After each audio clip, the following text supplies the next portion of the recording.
Listen closely to the number that destroyed Attorney General Pam Bondi's career in just 83 seconds, $847,000. On December 19, 2025, 3 weeks ago, Senator Elizabeth Warren presented legal evidence before Congress proving Bondi received $847,000 in Russian-linked wire transfers through offshore shell companies while simultaneously advocating policies that protected those exact Russian money laundering networks. Bondi didn't expect Warren to have obtained Treasury Department FinCEN reports documenting 4 separate transfers from Baltec Holdings Limited in Cyprus, routed through Riatumu Banka in Latvia, a bank flagged for Russian sanctions evasion, to an undisclosed Delaware LLC registered to Bondi's former law partner. Warren didn't expect total silence when she asked Attorney General Bondi to explain why she met with Dmitry Volkov, a dual U.S.-Russian citizen representing Gazprom Bank subsidiaries, for 47 minutes on November 28, then dissolved the LLC the next day, destroyed encryption keys for 19 secret emails the day after, and amended 5 years of financial disclosures 3 days later with no mention of foreign transfers. What did the 83-second revelation before Congress expose about how Attorney General Bondi allegedly sold U.S. policy positions to Russian interests for $847,000,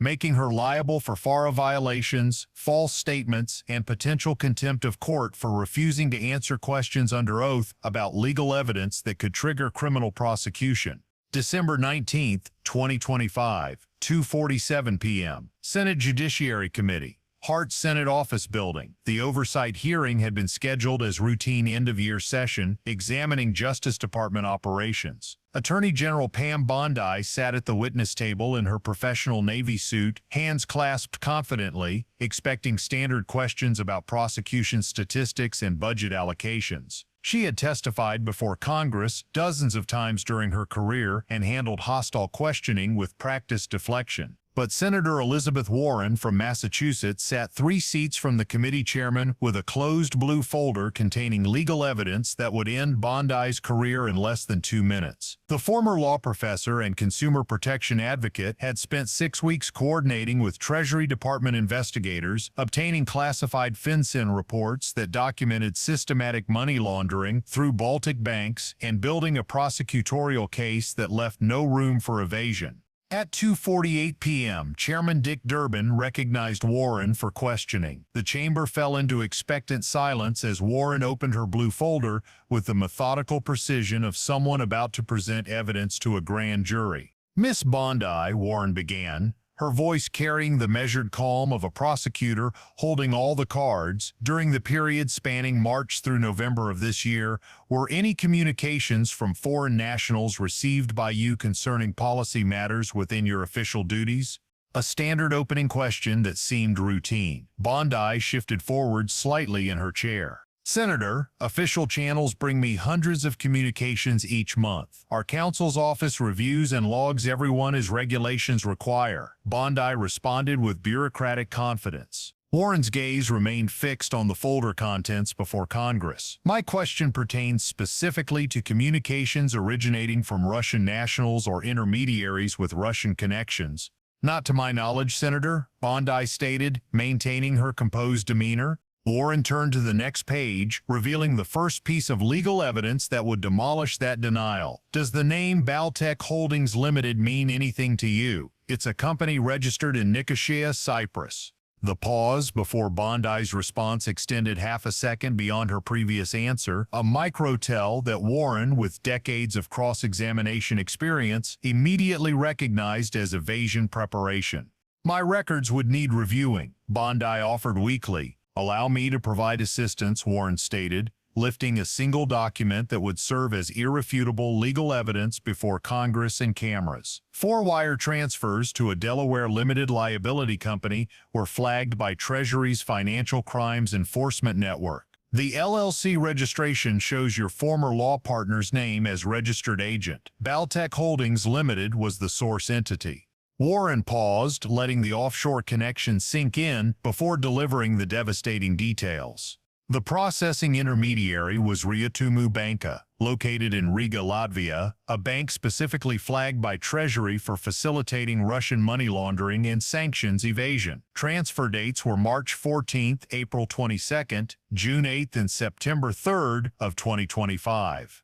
At 2:49 p.m., exactly 60 seconds into Warren's questioning, she revealed the numbers that would become the scandal's defining metric. The amounts were $178,000, $223,000, $251,000, and $215,000, total $847,000, in Russian-linked transfers to an entity connected to the Attorney General of the United States. Gasps rippled through the hearing room. Bondi's hands remained clasped, but knuckles had gone visibly white under the harsh chamber lights captured by C-SPAN cameras broadcasting to millions.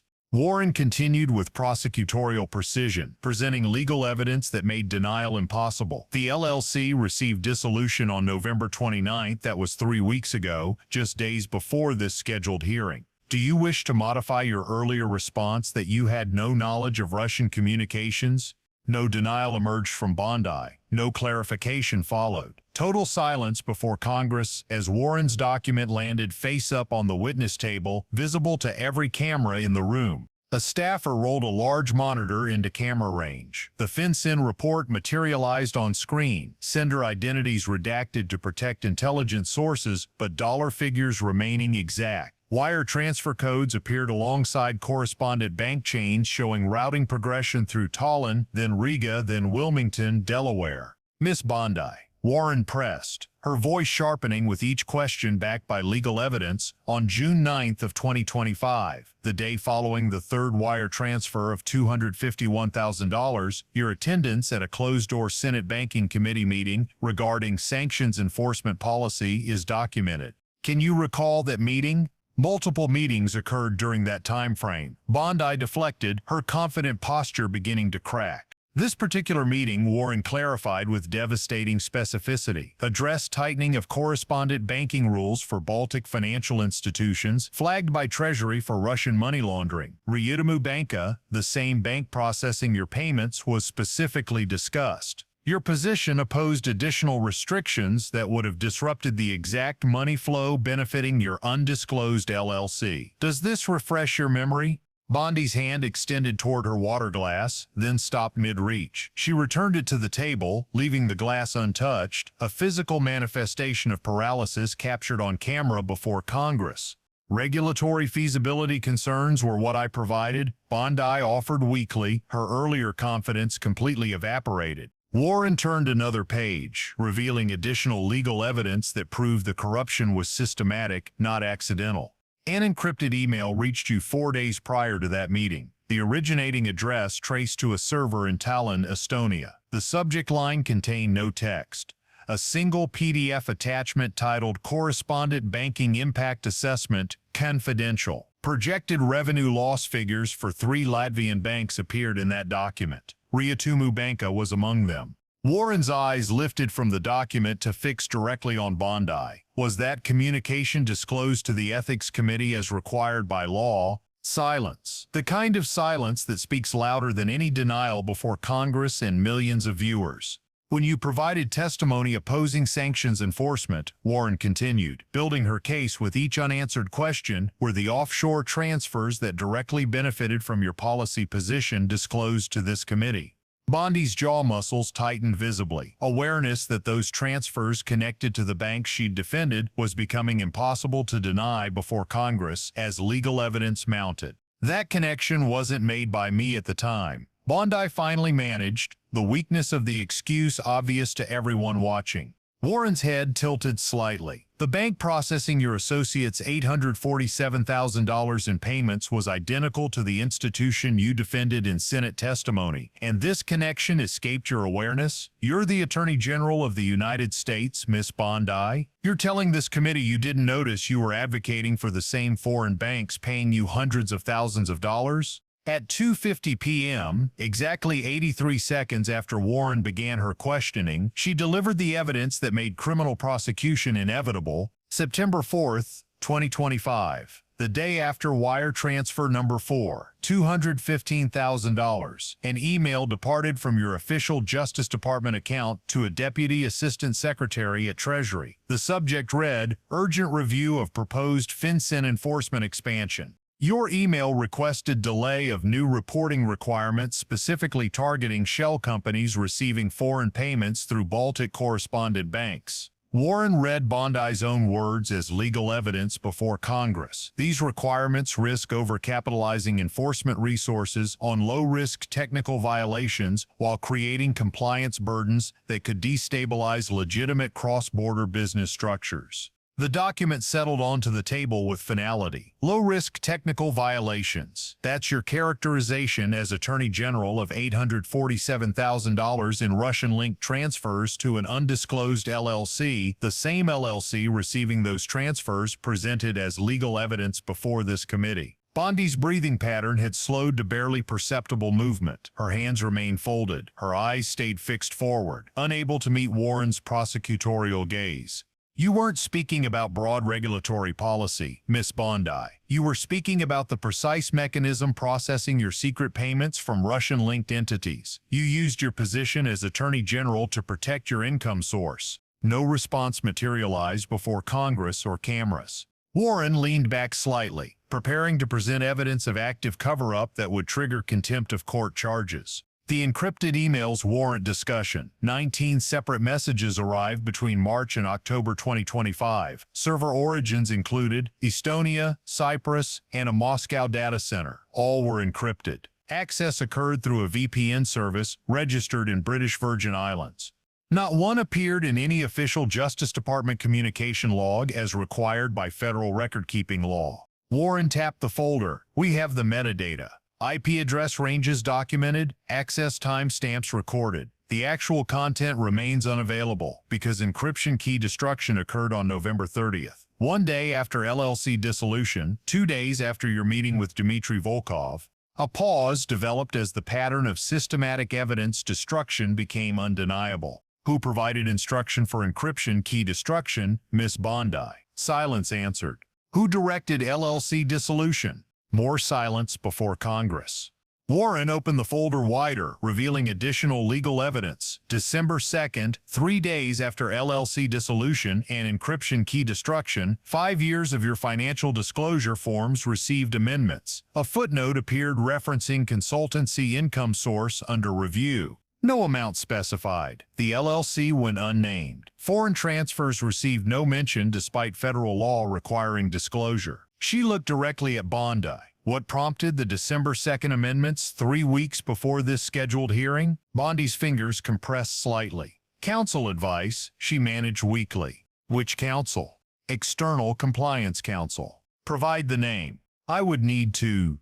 Dmitry Volkov, Warren interrupted, placing a photograph on the table as legal evidence. That's his name. Based in Miami, U.S.-Russian dual nationality. His firm has represented Gazprom Bank subsidiaries in 3 sanctions evasion cases. Currently under Justice Department investigation for FARA violations, the same department you lead as Attorney General. The photograph slid across the table toward Bondi. Her eyes deliberately avoided it before Congress and cameras. Your in-person meeting with Volkov occurred November 28th at an Arlington, Virginia hotel. Duration 47 minutes. LLC dissolution followed the next day. Encryption key destruction the day after. Amended disclosures 3 days later.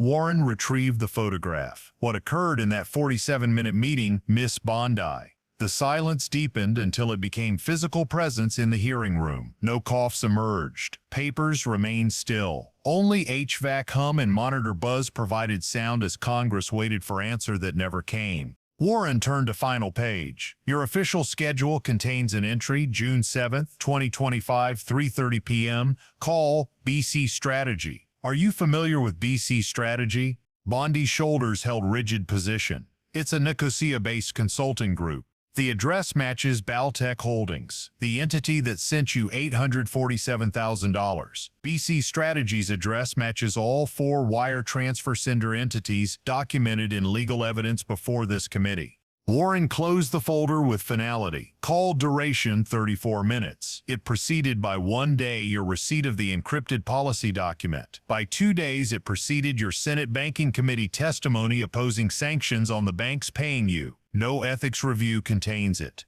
No disclosure filing records it. No official log shows it. She leaned forward. What discussion occurred on that call, Miss Bondi? Bondi's stare fixed on the table before Congress.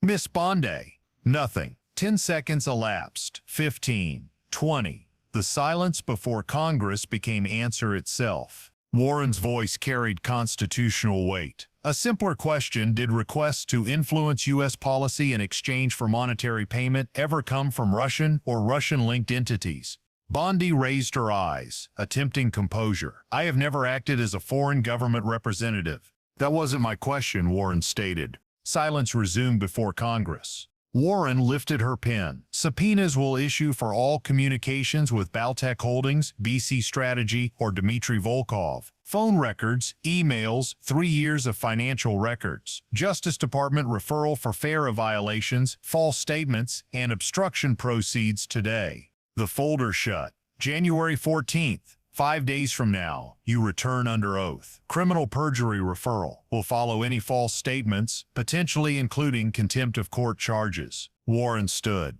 Bondi's hand stayed positioned, water untouched, eyes forward. Beyond the hearing room, reporters packed hallways. Bondi passed without comment. That afternoon brought subpoenas. January 14th. 5 days away, received scheduling, $847,000, Russian transfers, 19 encrypted emails, 47-minute Volkov meeting, 0 explanations. The 83 seconds when Warren exposed the money destroyed an attorney general who couldn't answer one question about legal evidence proving alleged sale of American policy to Russian interests.